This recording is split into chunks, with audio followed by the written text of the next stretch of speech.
Bonjour à toutes et tous. Aujourd'hui, nouveau chapitre de thermodynamique, le chapitre numéro 2 qui va concerner l'énergie interne et les bilans d'énergie, et le premier principe de la thermodynamique. Alors, j'ai expliqué dans le chapitre précédent où on était simplement là en train de définir la description des systèmes, que le but de la thermodynamique, c'était d'étudier les échanges d'énergie et leur sens.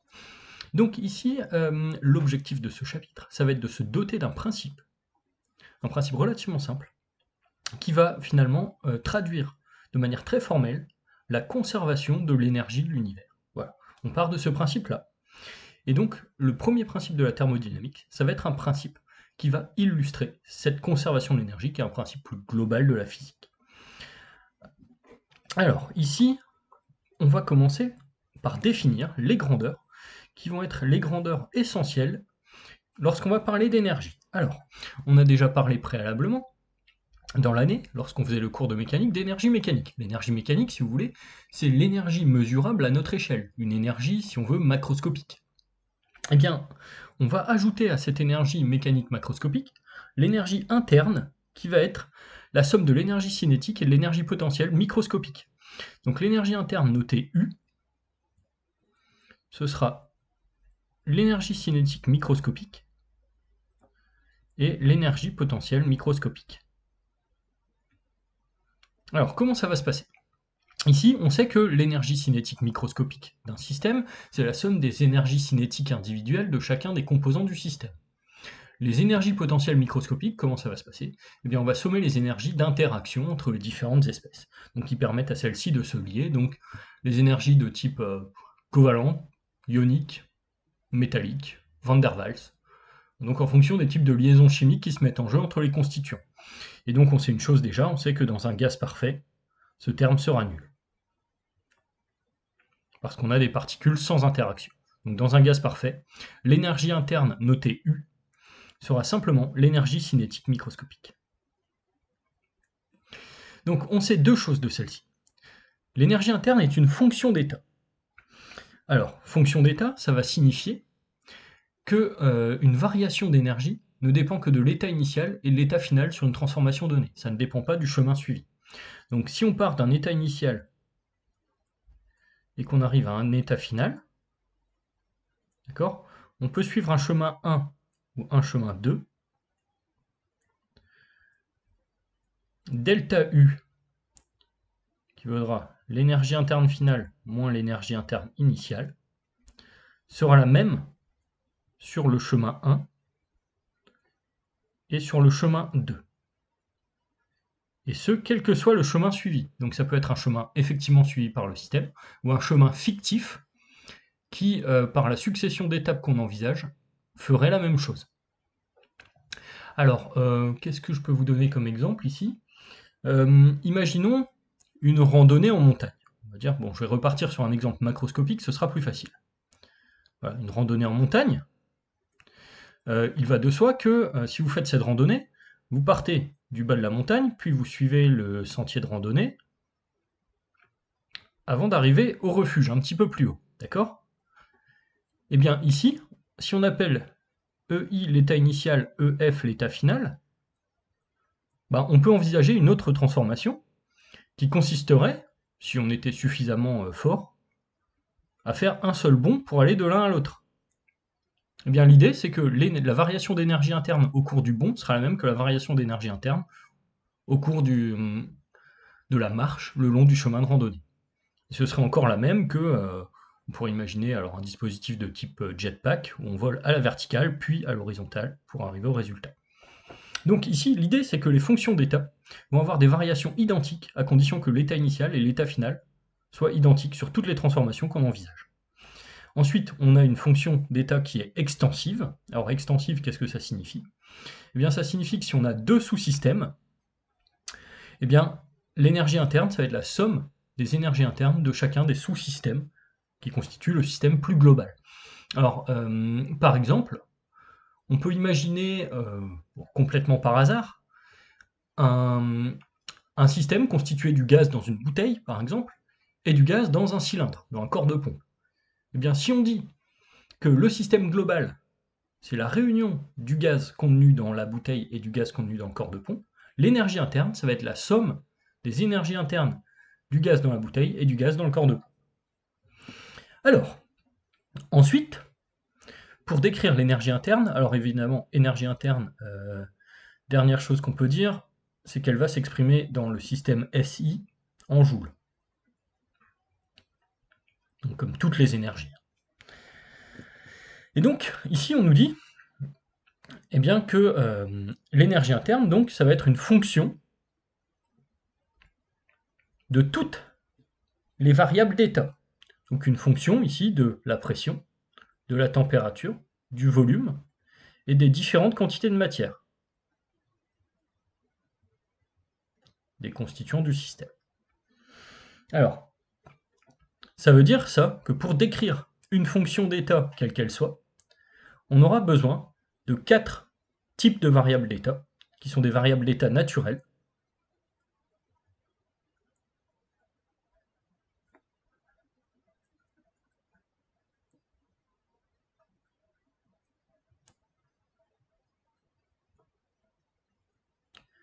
Donc la pression, la température, le volume et les quantités de matière. Donc ici, on sait que U, pour un système constitué d'une seule espèce, ça va être une fonction de P, T, V et de la quantité de matière N. Alors, quand on a une fonction de plusieurs variables, ici on va dire 4 variables si on a un seul constituant.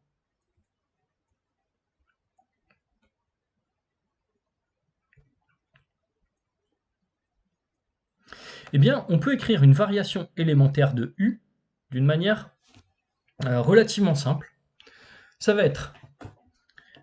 Alors là, on va utiliser un formalisme un peu particulier qu'on appelle la dérivée partielle. C'est-à-dire qu'on va dériver U uniquement par rapport à une seule variable. Donc ici, une variation infinitésimale de U, c'est la dérivée de U par rapport à P quand on fixe température, pression, quantité de matière, fois la variation infinitésimale de P associée, qui a permis de faire varier U, plus la variation de U, donc la dérivée de U par rapport à la température, la pression, volume, pardon, j'ai fait une bêtise avant. Hop, ici j'ai à température, volume, évidemment. Je ne fixe pas la pression si je dérive par rapport à la pression. À pression, volume, quantité de matière constant, fois la variation élémentaire de T qui a permis à U de varier, plus la dérivée partielle de U par rapport à V, à pression, température et quantité de matière constante D de V, plus la dérivée de U par rapport à N, à pression, température et volume constant fois dN. Alors là, on a donc une variation infinitésimale de U associée à une variation de N, une variation de V, une variation de T, une variation de P. Et donc à chaque fois, ce qu'on fait quand on utilise ce qu'on appelle une dérivée partielle, eh bien c'est qu'on va dériver une fonction de plusieurs variables par rapport à une seule des variables qui apparaît, donc comme si toutes les autres variables étaient finalement temporairement fixées, étaient des constantes. Et donc ce qu'on obtient ici, c'est la différentielle exacte de la fonction. Alors, si on a un système fermé monophasé, on va arriver à quelque chose de plus simple.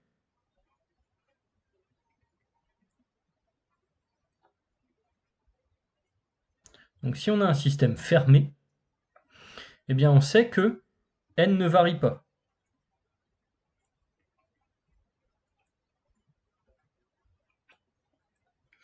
Eh bien à ce moment-là,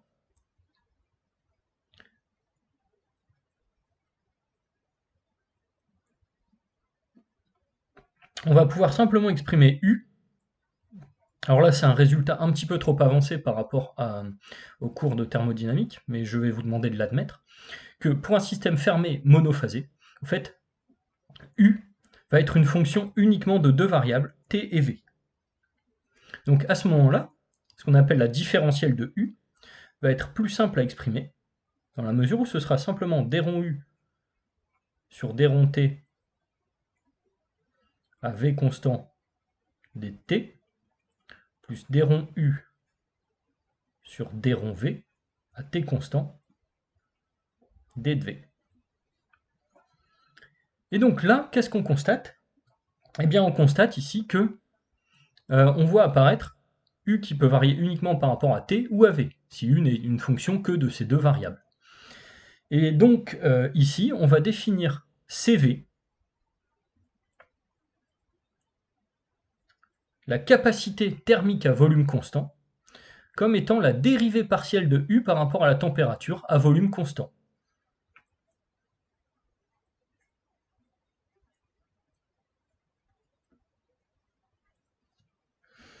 Alors,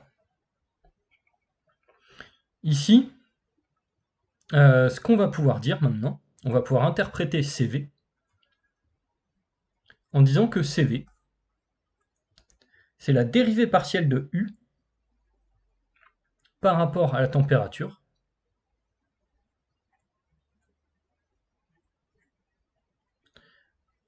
à volume constant. Donc l'unité SI, assez logiquement, ce sera des joules divisé par des Kelvin. Et au niveau de l'interprétation physique, qu'est-ce qu'on peut dire? Eh bien, on peut dire que CV, ce sera très simplement la variation d'énergie interne du système à volume constant associée à une variation de 1 Kelvin de la température. Donc si la température augmente de 1 Kelvin, l'énergie interne augmentera numériquement de CV joules. Et on peut faire une dernière remarque ici.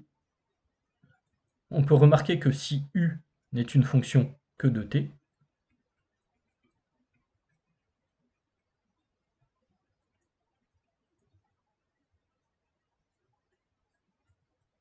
eh bien à ce moment-là, on peut écrire du égale CV dt. Et ça, c'est le type de relation que l'on sait intégrer très facilement. Alors, je vais peut-être changer, parce que vraiment, c'est conditionné par l'hypothèse précédente. U n'est une fonction que de t, du égale CV dt. Ok, donc là, on peut déjà imaginer que pour une phase condensée, par exemple, le volume ne varie pas, d de V égale 0. Donc pour une phase condensée idéale, en première approche, on pourrait écrire du égale CV dt. Pour un gaz parfait, on verra que U n'est une fonction que de la température. C'est logique, l'énergie interne finalement, c'est juste lié à l'énergie cinétique microscopique qui elle-même est une fonction de la température. La température est une mesure de l'énergie cinétique microscopique. Donc U n'est une fonction que de la température. Alors pas pour les mêmes raisons. Mais donc, sur les deux modèles idéaux de système fermé monophasé que l'on a vu précédemment, eh bien on pourra écrire cette relation. Donc cette relation sera valide pour les gaz parfaits et pour les phases condensées idéales.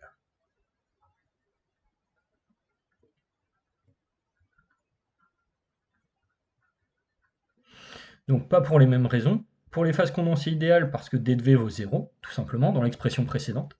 Et pour les gaz parfaits, parce que U molaire, on peut dire, n'est une fonction que de T.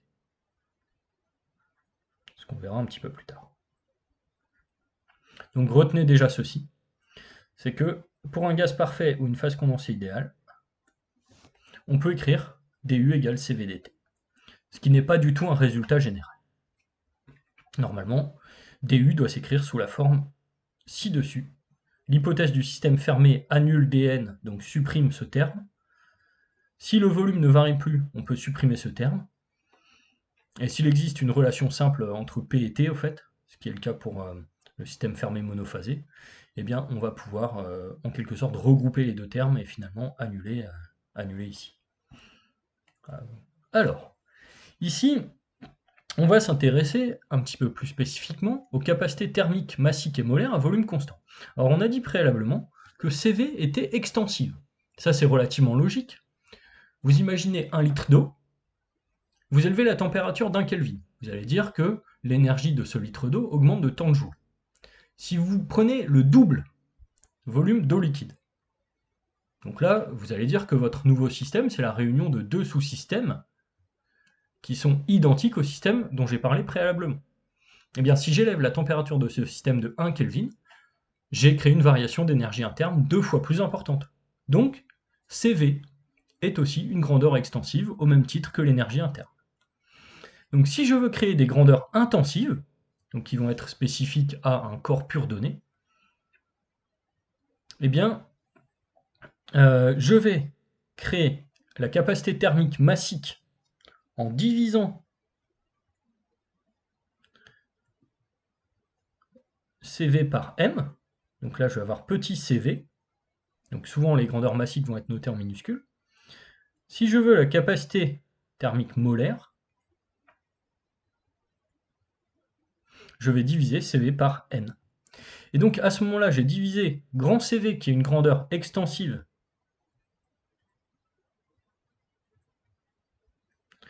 par la masse qui est extensive ou par la quantité de matière qui est extensive. Donc j'obtiens dans les deux cas des grandeurs intensives. Ici, en joule Kelvin-1 pour l'unité de CV par kilogramme, donc joule Kelvin-1, kilogramme-1, et ici, joule Kelvin-1, mol-1. Vous pouvez vous demander pourquoi est-ce qu'on s'embête à créer des grandeurs intensives. Eh bien simplement parce que ces grandeurs intensives peuvent être des grandeurs dites tabulées. Alors, qu'est-ce que ça signifie? Ça signifie que je vais avoir, dans tous les exercices de thermodynamique, des tables, des tables de valeurs. Et par exemple, ici, on va me dire, pour 1 kg d'eau liquide, j'ai besoin de tant de joules pour élever la température de 1 Kelvin. Pour telle quantité de matière de tel corps pur, j'aurais besoin de tant de joules pour élever la température de 1 Kelvin. Et donc l'idée des grandeurs tabulées, c'est que je vais trouver, dans ce qu'on appelle des tables thermodynamiques, eh bien, soit les valeurs de CV, petit cv, donc les grandeurs massiques, soit les grandeurs molaires. Et donc ici, finalement, je vais pouvoir dire, pour 1 kg ou pour 1 mol de corps pur, donc l'élévation de la température de 1 Kelvin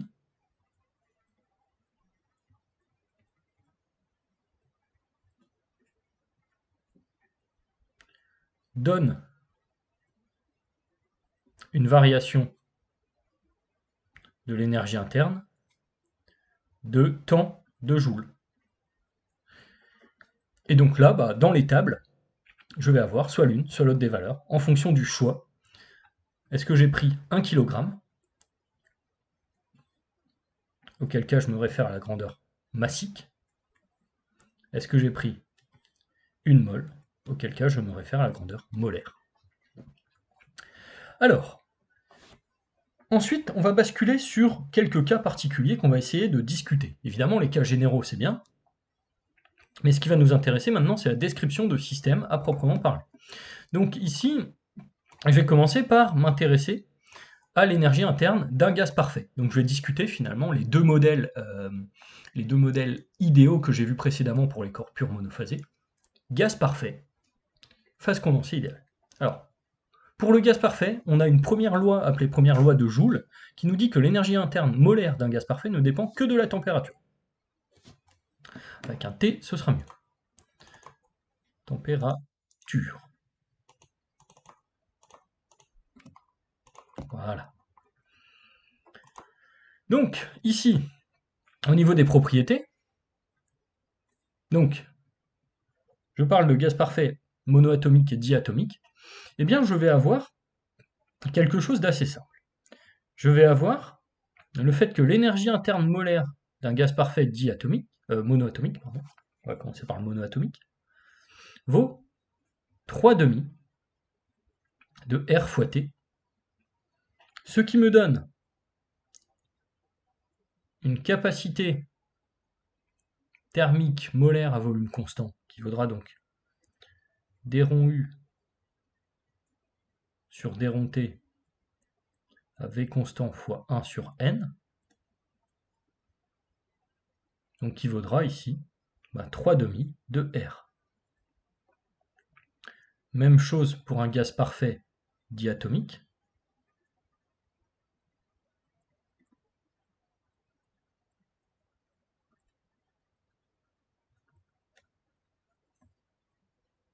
Je vais avoir UM qui vaudra 5,5 de RT.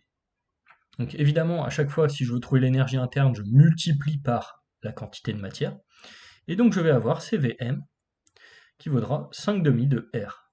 Là aussi, indépendante de T, finalement une constante. Donc pour un gaz parfait diatomique. Alors ici, une chose intéressante que l'on voit, c'est que si le modèle du gaz parfait est validé, à peu près expérimentalement, eh bien ça veut dire que les capacités molaires, enfin thermiques molaires à volume constant, sont indépendantes de la nature du gaz. Et indépendantes aussi, normales de la quantité de matière, indépendantes de la température, c'est des constantes au fait.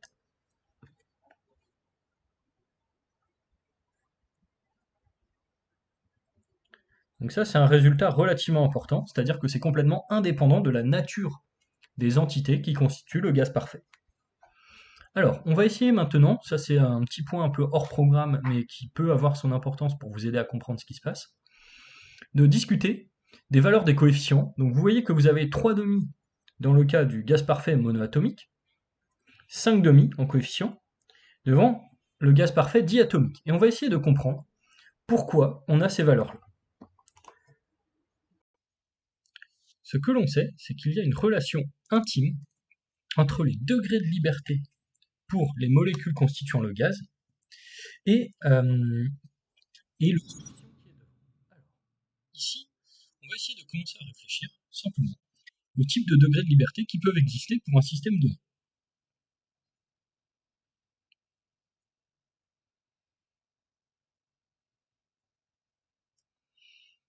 Alors,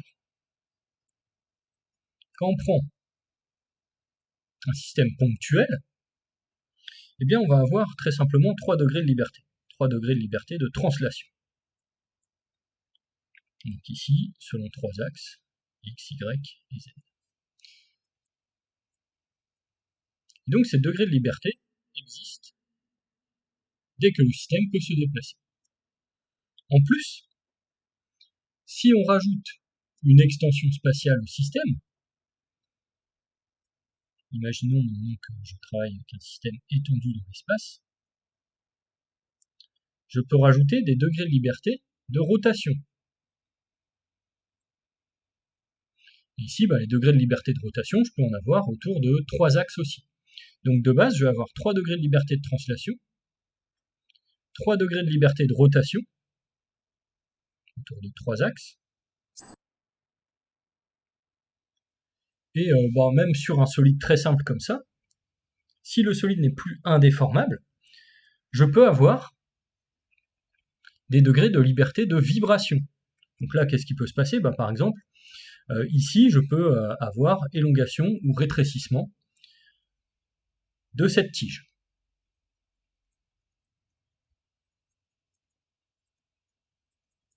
Etc. Alors là, vibration, eh bien c'est assez, on va dire, c'est assez compliqué à dénombrer, mais en gros, on peut dire qu'à chaque liaison entre deux atomes pour une molécule, je peux avoir un degré de liberté de vibration d'élongation.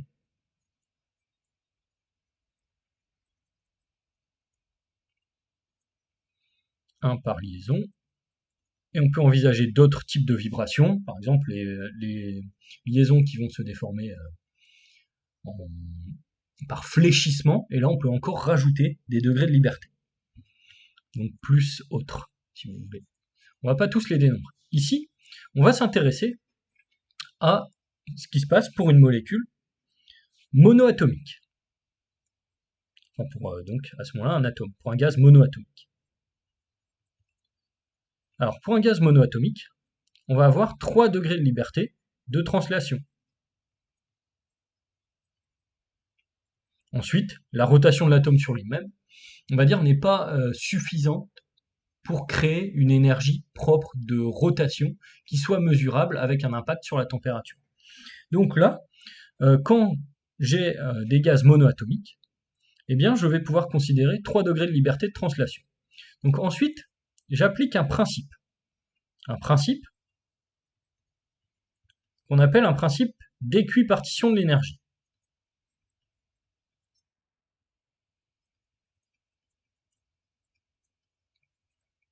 Alors que nous dit ce principe? Eh bien ça nous dit qu'à chaque degré de liberté, l'énergie interne molaire du degré de liberté vaut la moitié de R fois la température. Et attention à chaque dl, chaque degré de liberté ici, ayant un effet significatif.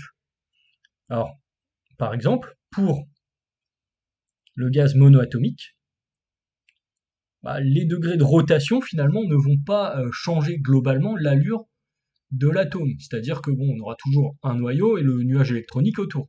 Et le mouvement du nuage électronique n'est pas quelque chose de suffisant pour considérer que la rotation de l'atome sur lui-même ait un impact sur l'énergie interne. Donc ici, je vais garder 3 degrés de liberté de translation.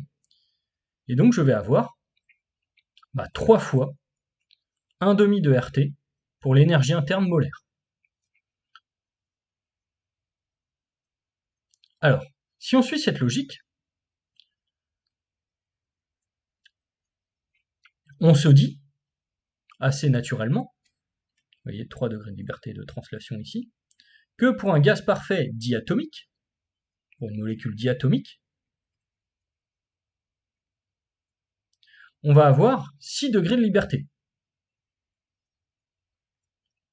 Donc 3 de translation, ceux-là sont sûrs.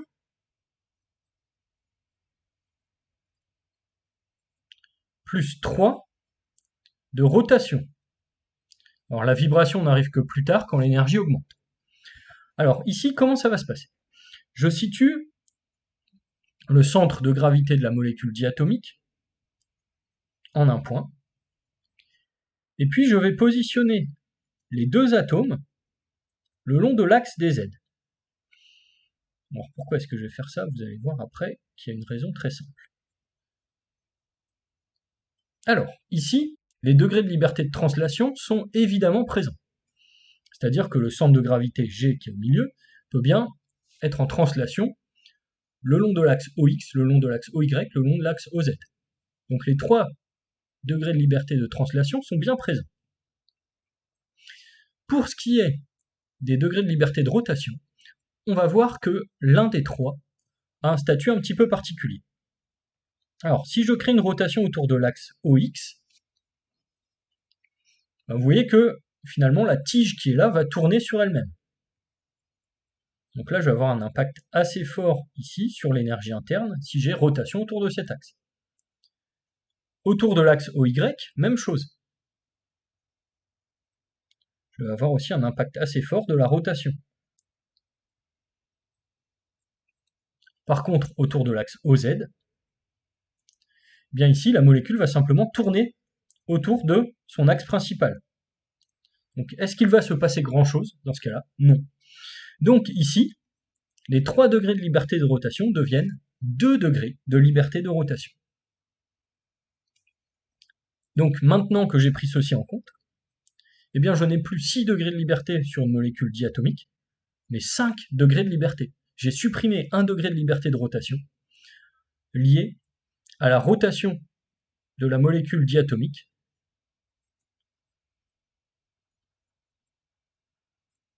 autour de son axe.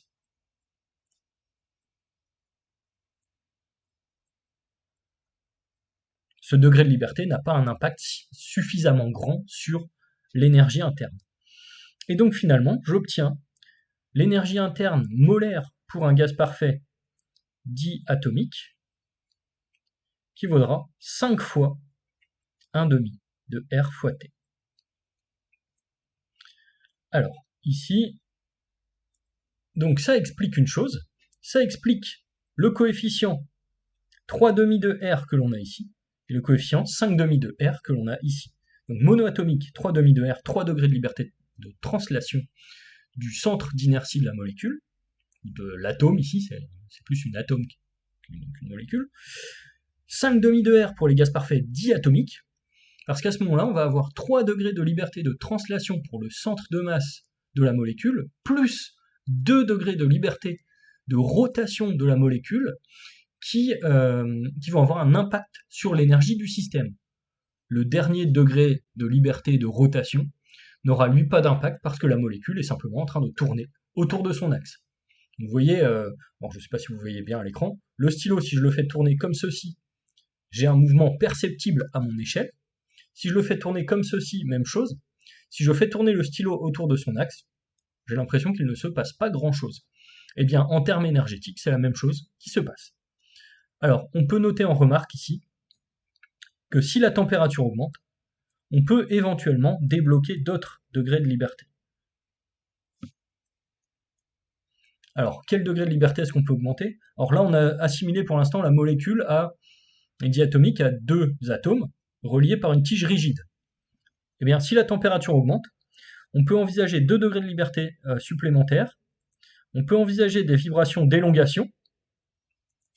Donc ici, élongation, simplement la longueur de la liaison qui va varier. Donc des allers-retours.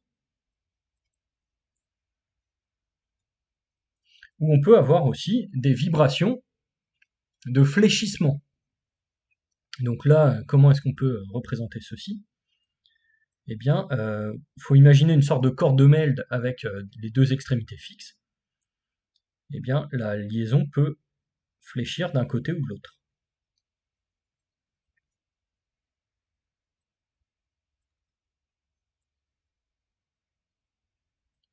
Et donc là, si la température augmente, on peut rajouter 2 degrés de liberté. Et à ce moment-là, à haute température, on aura CVM qui vaudra 7,5 de R. Donc il ne faut pas s'étonner si parfois vous croisez ce résultat, c'est qu'on est à trop haute température. Bon, tout ce qu'on vient de dire ici, notez bien que c'est une remarque. C'est-à-dire qu'en première lecture, première écoute sur ce chapitre, ça n'est pas essentiel. C'est là pour vous donner du recul sur les coefficients 3,5 et 5,5. C'est-à-dire que si vous avez retenu simplement que l'énergie interne d'un gaz parfait dépend des degrés de liberté des constituants, que l'on attribue 1,5 de RT par degré de liberté ayant un impact significatif sur l'énergie. Et donc si vous retenez que pour un point, on a 3 degrés de liberté de translation, pour un solide indéformable, une tige, a priori 6 degrés de liberté, 3 de translation, 3 de rotation, dont un qu'on élimine parce que la rotation de la tige autour de son axe n'a pas d'impact significatif sur l'énergie, eh bien, vous êtes déjà dans le vrai. C'est-à-dire que ce qui se cache derrière les notions vues ici, c'est des notions de physique statistique, c'est des notions qui dépassent largement le cadre du programme de sup. Donc j'essaye de vous l'expliquer un petit peu avec les mains, pour vous montrer que le résultat que vous aurez à apprendre n'est pas complètement parachuté, il ne vient pas de nulle part. Il vient de théories un peu plus profondes, que vous verrez si vous continuez à faire de la thermodynamique un petit peu plus tard. Alors, ceci étant dit, on va maintenant se pencher sur l'énergie interne et la capacité thermique à volume constant d'une phase condensée idéale. Alors, ici, contrairement au cas du gaz parfait où on a dit qu'on pouvait écrire la première loi de Joule simplement parce que l'énergie potentielle microscopique était nulle, eh bien là, l'énergie potentielle microscopique n'est absolument pas nulle. Mais on peut écrire, pour une phase condensée idéale, que du au d rond u sur d rond t à volume constant dt plus d rond u sur d rond v à température constante d de v.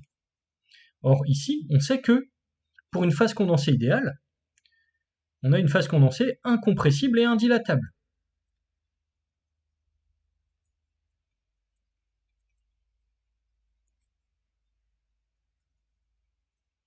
Donc ici, le volume ne peut pas varier sous un effet d'une variation de température ou de pression.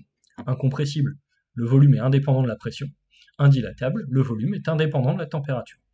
Donc ici, finalement, dans tous les cas, les hypothèses incompressibles et indilatables vont amener l'annulation de V, de D de V, plus exactement.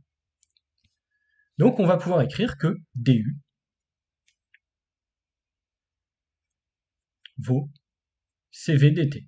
Et si on écrit ceci, eh bien on est bien en train d'écrire que l'énergie interne molaire n'est une fonction que de la température.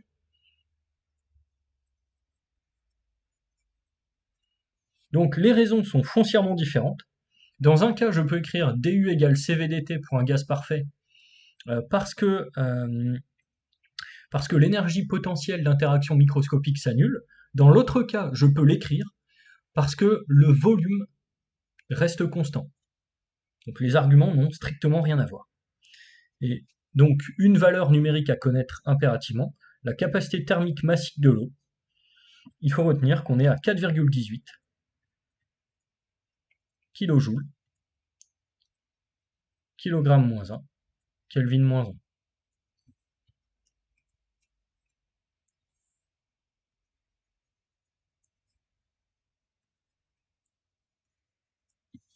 Alors, ici donc, on va maintenant essayer de commencer à travailler sur les variations d'énergie interne.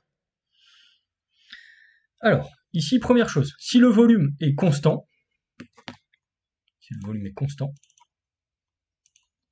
eh bien, on peut dire que du qui vaut de base d rond u sur d rond t AV dt plus d rond u sur d rond v à t constant d de v, eh bien ça me donne simplement, avec d de v égale 0, du qui vaut cv dt. Donc cette relation est valable quand on a un système monophasé fermé qui est à volume constant. C'est valable aussi pour une phase condensée incompressible et indilatable, fermé, toujours, système fermé, et c'est valable aussi pour un gaz parfait. Et les raisons sont à chaque fois différentes, si on veut. Alors, à ce moment-là, si on a ce type de relation, eh bien une variation finie d'énergie interne à volume constant d'un état initial à un état final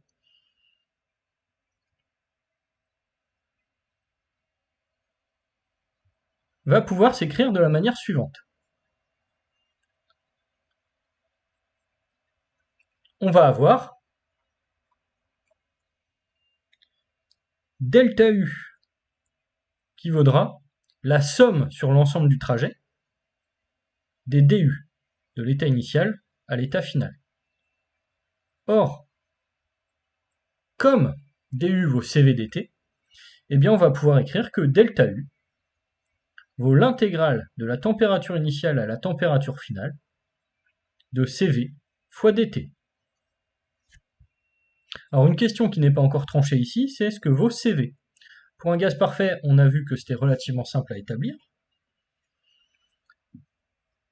Pour une phase condensée incompressible indilatable, on va aller chercher les valeurs tabulées pour l'espèce chimique donnée. Et donc si, il reste une dernière chose à traiter ici, si CV est indépendante de la température,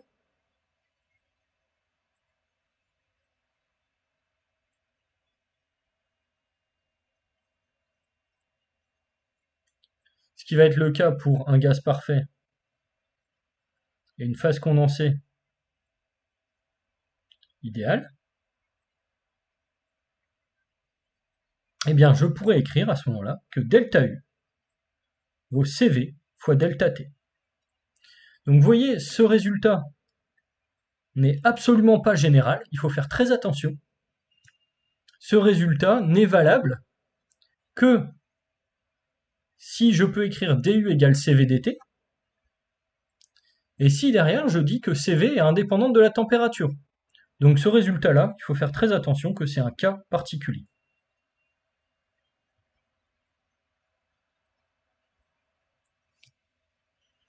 Alors, maintenant donc on s'est doté d'un outil, l'énergie interne. On va essayer de voir comment on peut calculer des variations d'énergie interne dans différents contextes. Donc derrière, l'idée ça va être évidemment d'essayer de se doter d'une loi qui va permettre de relier les variations d'énergie interne aux échanges d'énergie avec l'extérieur. L'objectif va être maintenant de se familiariser avec les calculs de variation d'énergie interne pour prendre un petit peu en main la première partie de l'étude des systèmes. Donc ici, on va commencer par calculer la variation d'énergie interne associée à l'élévation de la température d'un litre d'eau liquide de 20 degrés Celsius à 100 degrés Celsius. Donc on va avoir pour système de l'eau liquide, sous forme de système fermé, de masse m égale 1 kg, ça vient du fait qu'on a 1 litre d'eau, et donc ici on sait qu'on va travailler avec une phase condensée idéale. Donc idéale, incompressible et indilatable. La transformation va vérifier plusieurs propriétés. Alors quelles propriétés est-ce qu'elle va vérifier? Elle va vérifier le fait qu'elle s'effectue de manière isochore, c'est-à-dire à volume constant. Le volume de 1 litre ne va pas varier si on suppose que la phase condensée est idéale. Et deuxième chose, la transformation va être isobare si l'on considère qu'on est sous la pression atmosphérique, qui est la pression du système, qui elle-même est constante. Donc tout ceci va nous donner un état initial caractérisé pour le système par pression atmosphérique V et N, et une température TI.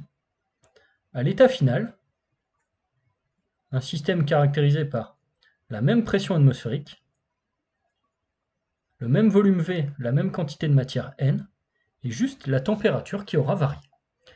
Donc à partir de là, la variation de l'énergie interne U va pouvoir se calculer en sachant que pour une phase condensée idéale, dU vaut CV dt pour un système fermé. Donc, dans ce cas, je vais pouvoir écrire que dU vaut la masse du système fois petit CV pour l'eau liquide fois dt, avec petit m indépendant de la température, CV également. Donc je vais pouvoir écrire delta U, qui vaut l'intégrale de TI à TF de m CV minuscule dt, qui vaudra m petit cv fois tf moins ti. Alors c'est une formule que vous connaissez déjà, hein, delta U qui vaut cv dt. On vous l'a présenté en terminale comme étant quelque chose de très général. On est en train de voir ici que c'est quelque chose de très particulier. Donc c'est pour ça que je me permets de bien détailler toutes les hypothèses qui nous amènent à écrire cette formule. Il faut retenir que ça n'est pas quelque chose de général a priori. C'est quelque chose qu'on est autorisé à écrire sous hypothèse. Et donc ici on trouve delta U qui vaut 3,3 fois 10 puissance 5 joules. Alors 3,3 10 puissance 5 joules, les énergies souvent c'est un petit peu dur à appréhender. Donc pour se mettre en tête ce que ça signifie en termes d'ordre de grandeur, eh bien on va essayer de calculer la hauteur dont on pourrait soulever une masse de 1 tonne avec une telle énergie.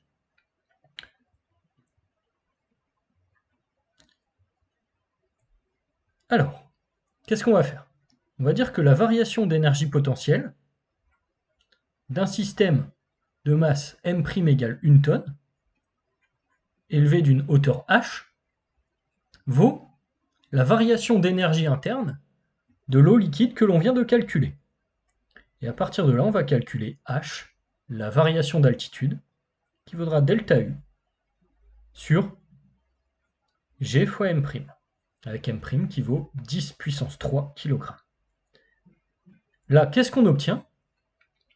Eh bien, on obtient quelque chose d'assez étonnant. H égale 34 mètres. Alors tout ceci, qu'est-ce que ça signifie?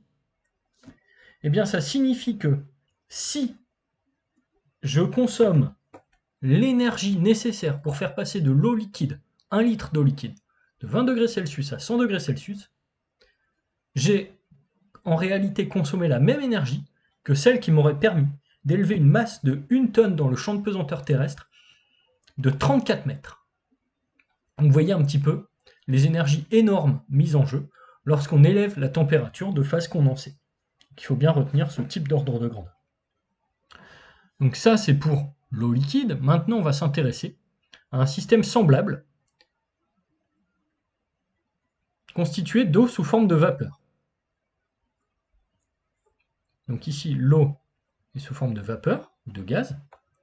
On a un système fermé, toujours de masse m égale 1 kg. Ça ne va pas bouger parce qu'on considère la même eau sous forme de vapeur.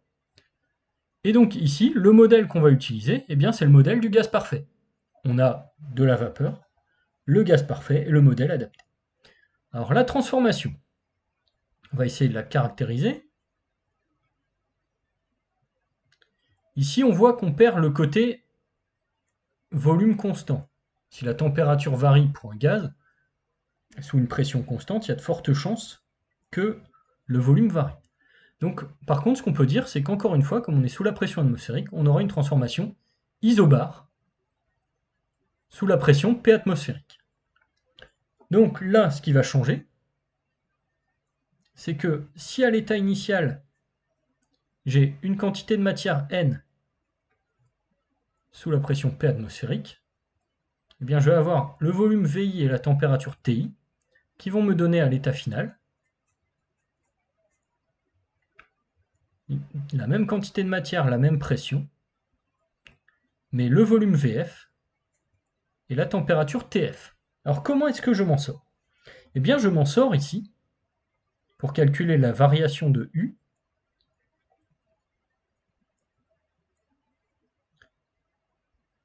grâce à la première loi de Joule.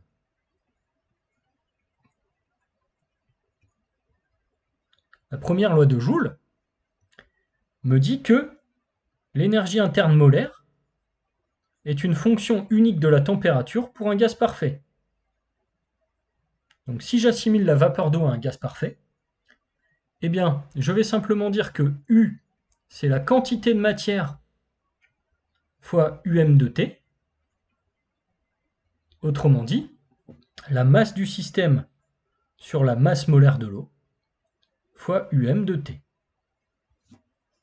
Alors, derrière, on me donne la capacité thermique molaire à volume constant de l'eau sous forme de vapeur, qui vaut 30 joules par Kelvin par mol. Donc, si j'ai ce résultat-là, je peux écrire très simplement que pour un gaz parfait, dU, ça vaut CV fois dt.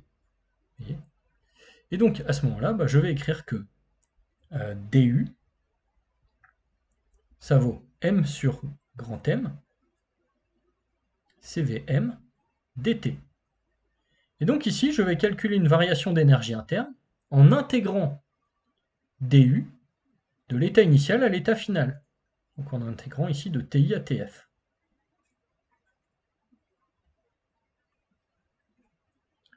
Donc je vais finir par obtenir que delta U vaut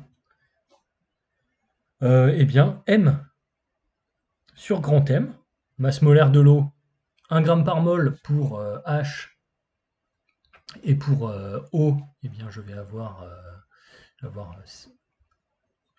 16 g par mol, donc ça fait 18 g par mol au total. Donc fois CVM qui est une constante, fois TF moins TI qui est la variation de température. Donc ici, pour cette vapeur d'eau, eh bien j'obtiens ce résultat. Il me reste à effectuer l'application numérique. Donc l'application numérique qui m'apporte ici que la variation d'énergie interne pour l'eau vaudra à ce moment-là 1,7 fois 10 puissance 5 joules. Alors, une petite remarque que je peux effectuer en lien avec les degrés de liberté. Je peux remarquer que CVM sur R, ça vaut 3,6. Donc à peu près, on pourrait dire 7,5. D'accord? On sait que l'eau, c'est une molécule triatomique, H2O. Donc là, c'est comme si on avait 7 degrés de liberté pour la molécule d'eau. Alors, quels vont être ces 7 degrés de liberté? Ici, je vais activer 3 degrés de liberté de rotation, a priori. Je n'ai plus aucun des 3 axes qui va me donner une molécule d'eau qui semble à l'identique. Et donc, je vais rajouter en plus des degrés de liberté de vibration de la molécule d'eau, avec les liaisons ici et ici, qui peuvent osciller. Donc ça, ce sera encore un degré de liberté supplémentaire. Donc vous voyez, finalement, avec les degrés de liberté de vibration de la molécule d'eau, un petit peu comme vous imaginez un oiseau qui bat des ailes, plus les 3 degrés de liberté de rotation, eh bien on arriverait à 7 degrés de liberté qui ont un impact significatif sur l'énergie interne. Donc, ici, on constate que la variation d'énergie interne est sensiblement du même ordre de grandeur pour une phase condensée que pour un gaz. Ce qui va changer après, c'est que, évidemment, le volume occupé par le gaz est beaucoup plus important. Alors, maintenant qu'on a fait ces petits calculs, on va pouvoir commencer à s'intéresser à la qualification de la transformation d'un système thermodynamique. Donc, quand on parle de transformation thermodynamique, on va parler de transformation qui va d'un état d'équilibre initial à un état d'équilibre final. Ça, c'est important. On va toujours parler de transformation entre 2 états d'équilibre. Alors pourquoi est-ce qu'on a besoin de cette hypothèse qu'on a des états d'équilibre? Pour pouvoir définir de manière propre la température et la pression du système. Et donc ensuite, on va avoir plusieurs hypothèses qu'on va croiser très souvent. La première hypothèse qu'on a déjà croisée, enfin il y a plusieurs qu'on a déjà croisées, c'est l'hypothèse d'un système fermé. Donc à ce moment-là, ça veut dire que la quantité de matière N sera constante.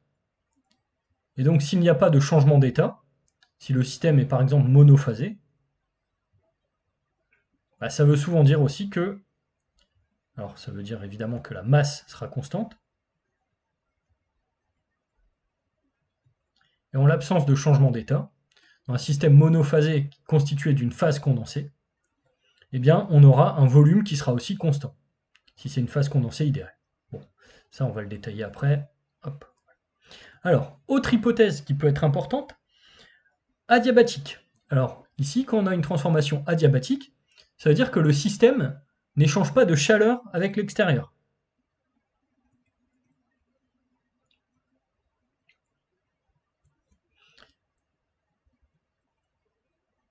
Donc souvent, ici, l'exemple le plus classique, ce sera une thermos. Par exemple, quand vous mettez en place, quand vous faites chauffer un thé ou n'importe quoi que vous versez dans une thermos, l'objectif, c'est que votre système se comporte derrière de manière adiabatique.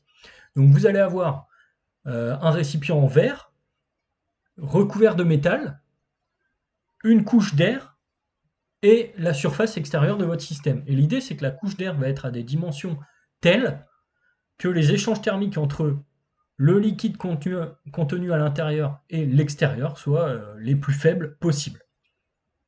Donc ça, on aura l'occasion d'y revenir un petit peu plus tard.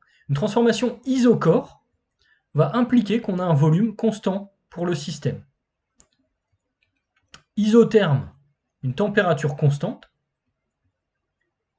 Et donc là, il faut faire attention que adiabatique et isotherme sont différents. C'est-à-dire que parfois, le fait d'interdire les échanges thermiques va au contraire autoriser la température à varier. Isobar, ça signifie que la pression sera constante. Et donc si on travaille avec contrainte extérieure, eh bien monotherme signifie que la température extérieure du système est constante. Monobar, que la pression extérieure est constante. Alors ici, comment on peut faire le distinguo entre mono et iso? Eh bien, pensez par exemple à une compression extrêmement brutale d'un gaz dans une seringue.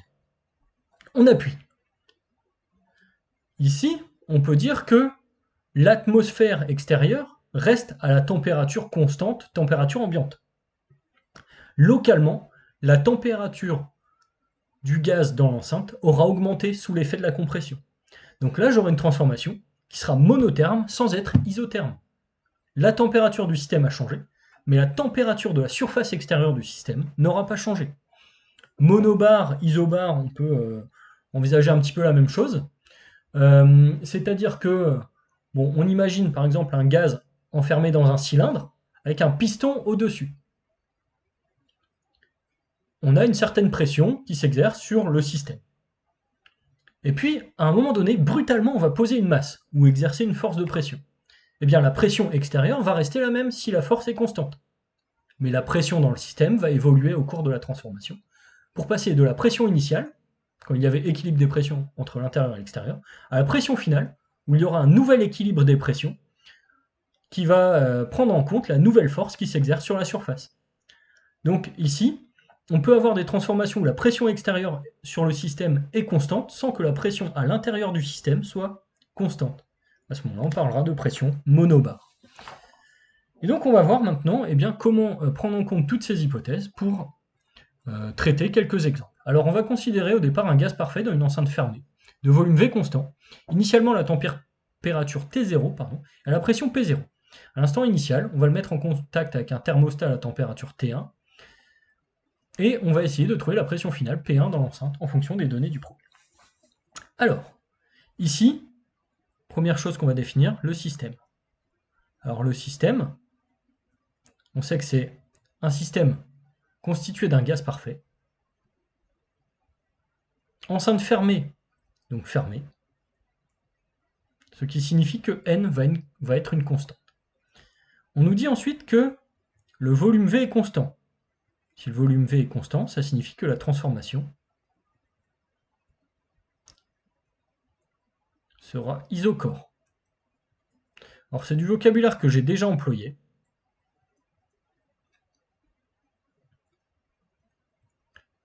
Et donc au départ on est à la température T0 et pression P0 à l'instant final, à l'instant initial, on le met en contact avec un thermostat à température T1.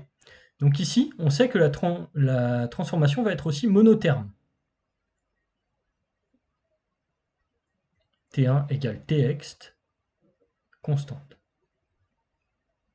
Alors la température du système, évidemment, ne sera pas constante car elle va évoluer de T0 à T1. Donc ici, qu'est-ce qu'on sait? On sait qu'à l'état initial, on aura la quantité de matière N et le volume V, la température T0 et la pression P0. À l'état final, on va se retrouver avec la même quantité de matière, le même volume. Ça n'a pas bougé. Système fermé, transformation isochore. Par contre, on va passer à la température T1, qui est la température extérieure. L'équilibre thermodynamique à l'état final nous impose ceci. Et on va passer à la pression P1. Alors, derrière, qu'est-ce qu'il va falloir faire pour passer d'un état à l'autre? Eh bien, appliquer la loi des gaz parfaits. La loi des gaz parfaits à l'état initial et à l'état final. Alors à l'état initial, on pourra dire que P0 fois le volume vaudra nRT0. À l'état final, on pourra dire que P1 fois le volume vaut nR fois T1. Donc là, qu'est-ce qu'on va en déduire? On va en déduire que pour une transformation isochore d'un système fermé,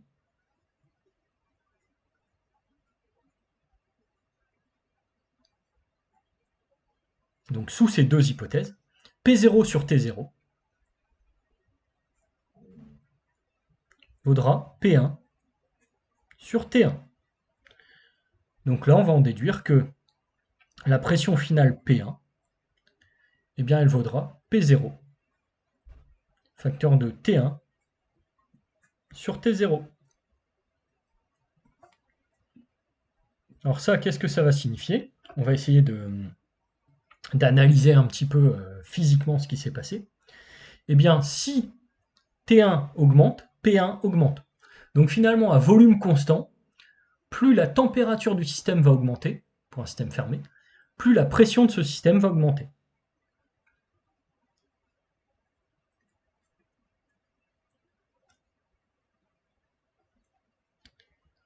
Et donc ici, Au niveau microscopique, qu'est-ce qu'on peut dire? Si la température augmente, bah, on peut dire que l'énergie cinétique microscopique augmente. Et donc ça va faire augmenter le nombre de chocs entre entités.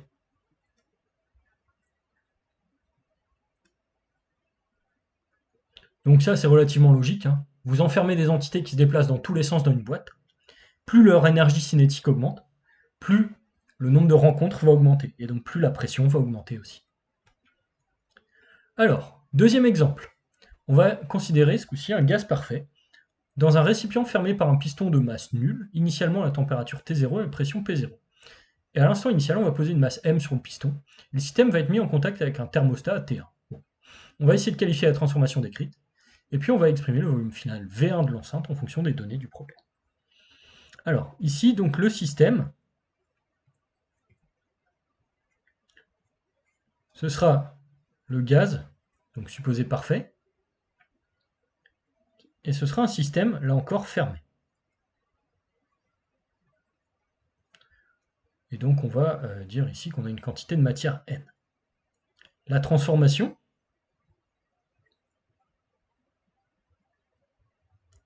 alors elle va présenter deux caractéristiques.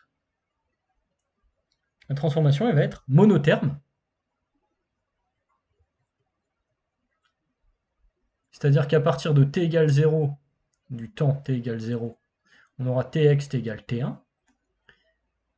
Et autre chose, bon, si on fait un petit schéma du système ici, bien, en gros, ce qui va se passer,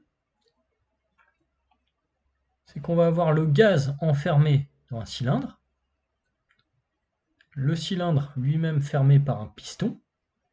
On a dit que le piston était de masse nulle, et à t égale 0, on va poser une masse m sur ce piston.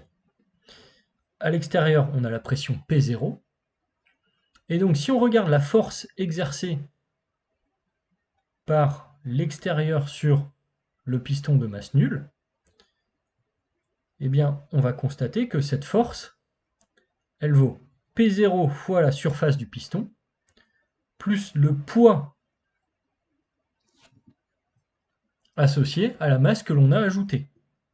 Donc la pression extérieure, ce sera P0 plus mg sur la surface, autrement dit la force extérieure sur la surface du piston. Donc là, on est obligé, pour définir la pression exercée par l'extérieur, de travailler sur un bilan mécanique des actions qui s'exercent sur le piston.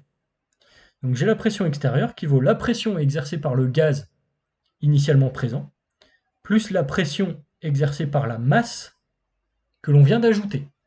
Et on sait que cette pression va rester constante. Donc là, c'est comme si j'additionnais au fait, en force qui s'exerce sur le piston de masse nulle, la force de pression extérieure, plus la force de pression associée à la masse M posée. Et donc, à l'état initial, eh bien, on sait que je vais avoir une quantité de matière N,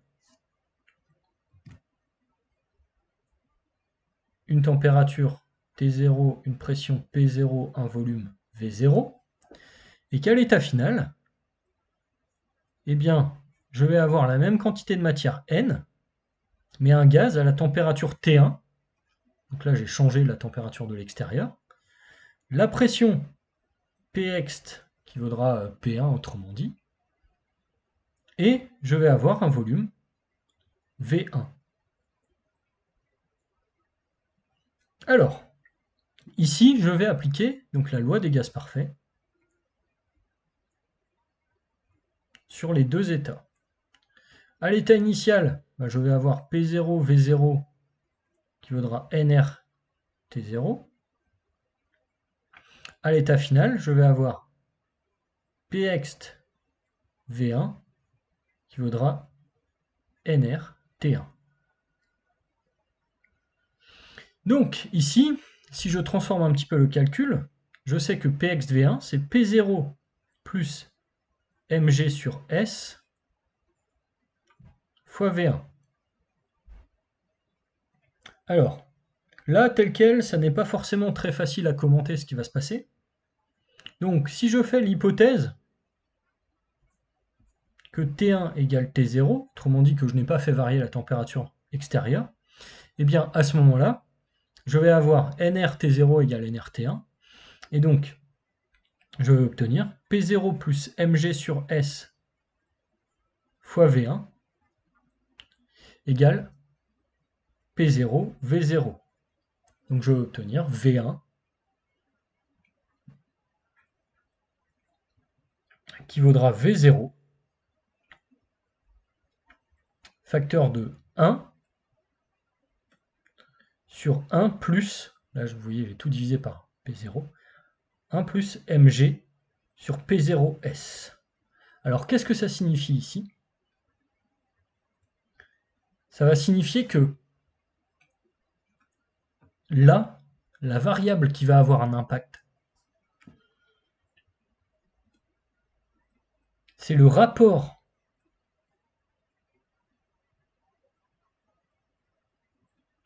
du poids de M, donc de la masse ajoutée, sur la force de pression exercée sur le piston par le gaz extérieur. Et donc ici, on constate que ce rapport, eh bien, plus il va augmenter, plus le volume V1 va diminuer. Et ça, c'est relativement intuitif.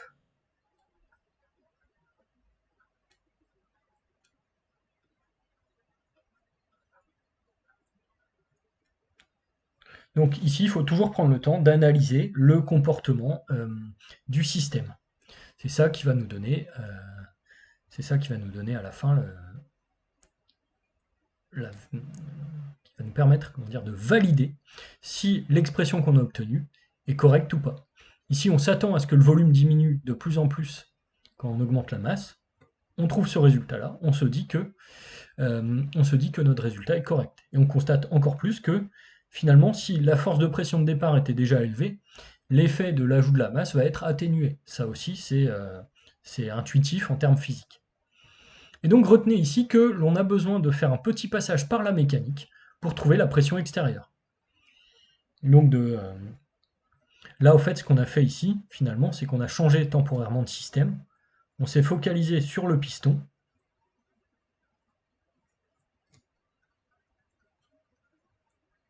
Et sur le piston, eh bien, on constate que la force extérieure, donc c'est la force de pression exercée par l'air, plus le poids. Et donc finalement, la pression extérieure, ce sera la somme du terme de pression lié au gaz, plus le terme de pression lié à la masse ajoutée. Alors, dernier cas que l'on va traiter, ici, on va considérer une enceinte indéformable de volume constant V total, séparée en deux compartiments numérotés 1 et 2, par une cloison étanche et mobile. Chaque compartiment contient un échantillon de gaz de matière. Et on donne les quantités de matière N1 égale N, N2 égale 2N. Et au départ, on a une cale qui bloque la cloison, de telle sorte que le volume est réparti de manière équitable. Et le système est à la température T0. Et à l'instant initial, on enlève la cale, et il faut décrire l'état final du système en fonction des données du problème. Alors, ici, en fait, le système que l'on va considérer, c'est un système fermé, constitué de deux sous-systèmes.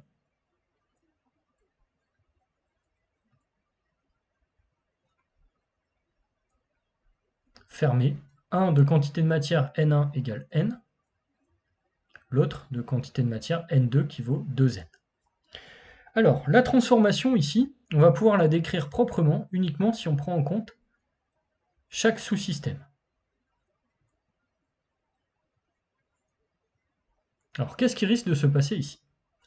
Alors, on sait qu'à l'état initial,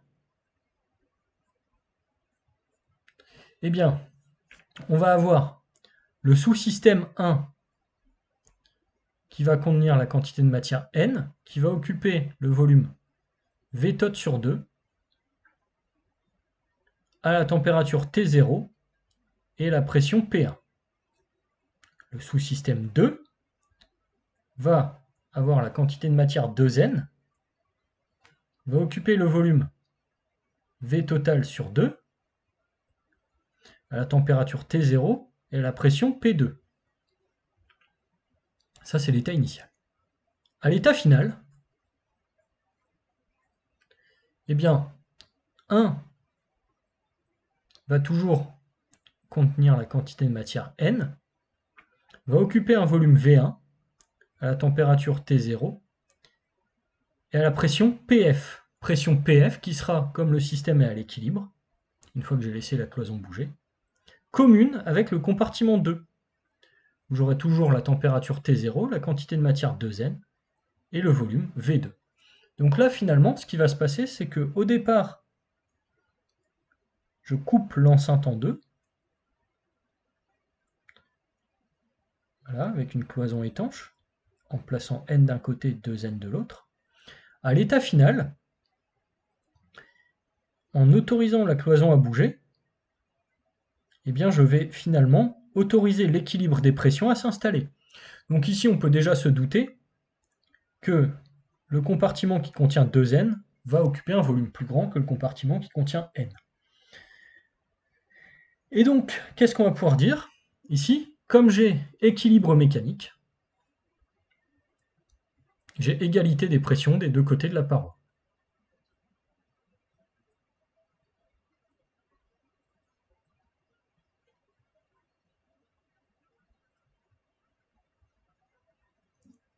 Alors maintenant, je vais essayer de travailler donc sur les hypothèses données ici. Donc la transformation, on sait déjà que ça va être une transformation d'un système fermé. Et puis si je laisse l'équilibre des températures s'installer, eh bien je vais avoir une transformation isotherme à la température T0. Donc ici, on va considérer que les températures ne varient pas. Donc la loi des gaz parfaits,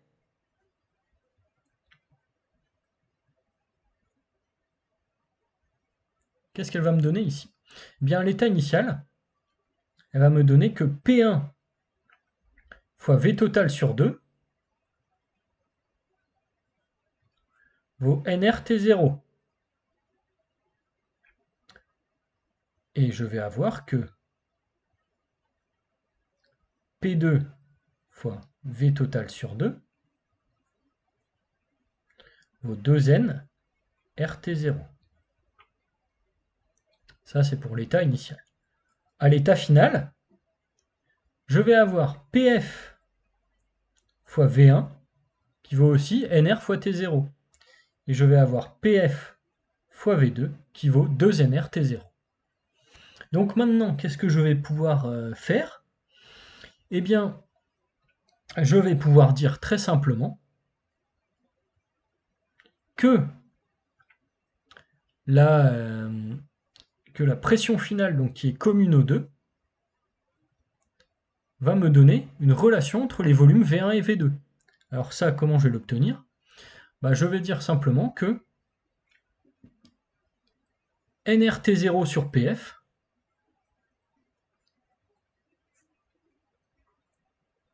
ça va valoir à la fois V1, mais ça vaudra aussi V2 sur 2. Donc ça, c'est la relation importante que j'obtiens ici. V1 égale V2 sur 2. Alors je combine ceci à une autre équation. Je sais que le volume total, ça vaut V1 plus V2. Ça, c'est valable tout le temps. C'est-à-dire que l'enceinte au global a un volume constant.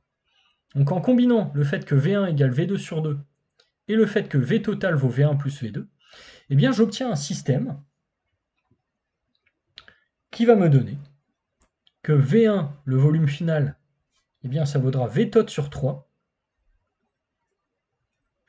tandis que V2 vaudra 2 volume total sur 3.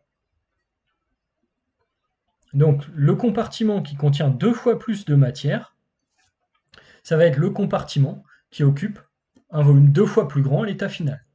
Donc ici à l'état final, je vais avoir un ratio 2 tiers, 1 tiers au niveau de la répartition du volume total.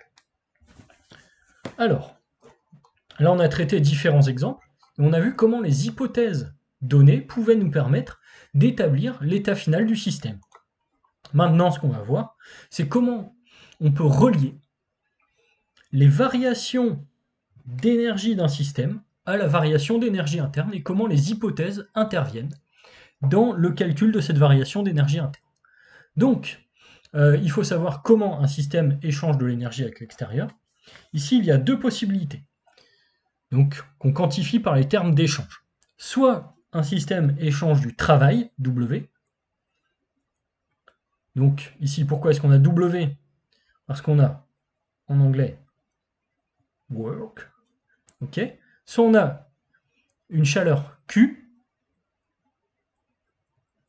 donc pour quantity of heat, quantité de chaleur autrement dit. Alors ici, donc, soit j'échange un travail avec l'extérieur, soit le système échange un travail avec l'extérieur, c'est-à-dire qu'il y a une action mécanique qui se cache derrière tout ça. Alors après, l'action mécanique, soit elle met directement le système en mouvement via une force, soit elle met en mouvement les électrons du système, à ce moment-là on va parler de travail électrique, soit c'est de la chaleur qui est échangée, à ce moment-là c'est de l'agitation thermique microscopique qui va être transmise au système ou retirée au système par l'extérieur. Alors, ici on va retenir une chose sur ces termes d'échange, c'est que ce sont des termes algébriques. Alors, algébrique c'est hyper important, c'est compté du point de vue du système. Donc il faut imaginer un compte en banque. Un compte en banque, on compte positivement les sommes qui arrivent sur le compte, négativement les sommes qui quittent le compte.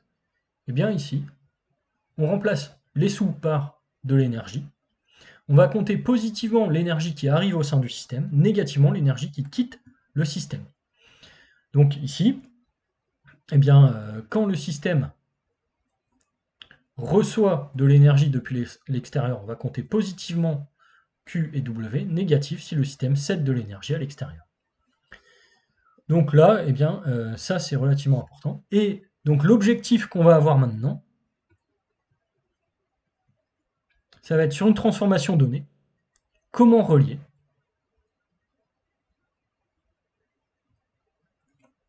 delta U, ou une variation d'énergie plus globale du système, à W et Q. Et donc, si on arrive à répondre à cette question, on va savoir, finalement, comment le système évolue, comment son énergie évolue entre un état initial et un état final. Donc si on fait un bilan rapide, pour l'instant, ce qu'on a vu, on a vu comment calculer des variations d'énergie interne. On a vu que l'énergie interne, fonction d'état, caractérise un état initial, un état final. Et on a vu un petit peu plus tard comment les hypothèses formulées sur une transformation pouvaient définir l'état final du système. Donc isotherme, température constante, etc. Maintenant, on va essayer d'aller un petit peu plus loin et on va voir comment les variations d'énergie interne qu'on a réussi à calculer pour des corps purs monophasés, on va pouvoir les relier aux énergies échangées par le système avec l'extérieur. Et donc si on arrive à faire ça, on arrivera sans problème à qualifier une transformation et finalement à quantifier les échanges d'énergie. Ce sera l'objet du prochain cours, donc je vous dis de ne pas hésiter à poser vos questions en commentaire et je vous annonce la suite au prochain épisode.